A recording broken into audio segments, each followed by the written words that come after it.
Halo, kembali lagi bersama saya Alfredus Darmo, mahasiswa semester 5 program studi biologi Universitas Nusa Cendana. Pada video kali ini saya akan menjelaskan siklus biogeokimia. Yang pertama, siklus sulfur atau belerang. Yang kedua, siklus karbon.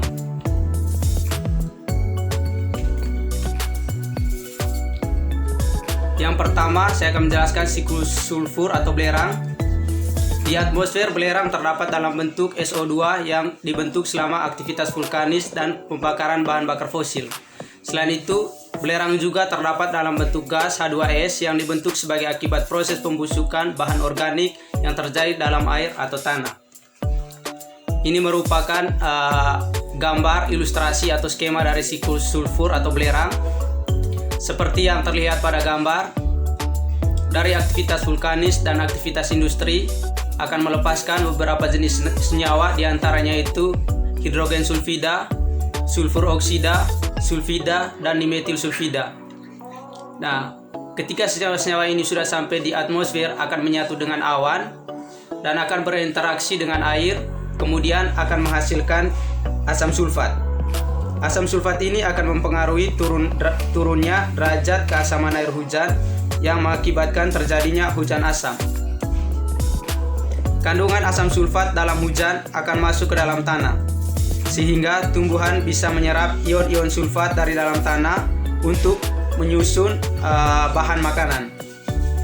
Hewan-hewan mendapatkan kebutuhan sulfur organik dari tumbuhan dan rantai makanan. Setelah makhluk hidup mati, dekomposer akan mengurai jasad makhluk hidup yang mati tersebut menjadi komponen penyusunnya. Sulfat organik yang diubah menjadi sulfur organik akan kembali lagi ke dalam tanah. Dengan bantuan bakteri, sulfur organik akan diubah lagi menjadi sulfat organik. Kemudian sulfat organik ini akan diserap lagi oleh tumbuhan. Proses ini berlangsung secara aerob. Selain itu, jasad tumbuhan dan hewan akan tertimbun dan menjadi bahan bakar fosil yang pada akhirnya dijadikan sebagai sumber energi dalam bidang industri. Dari aktivitas industri ini akan melepaskan kembali senyawa-senyawa seperti sulfur oksida ke atmosfer. Yang kedua, saya akan menjelaskan tentang siklus karbon. Karbon merupakan salah satu unsur yang mengalami daur dalam ekosistem. Di atmosfer, karbon terikat dalam bentuk senyawa karbon dioksida. Ini merupakan siklus atau ilustrasi dari siklus karbon, di mana CO2 itu terikat di atmosfer dalam bentuk karbon dioksida. CO2 ini akan diikat oleh tumbuhan dalam proses fotosintesis.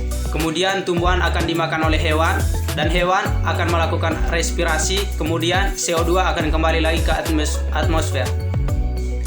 Tumbuhan dan hewan ini akan mati dan akan diurai oleh bakteri, dan ketika bakteri ini melakukan respirasi, CO2 akan kembali lagi ke atmosfer.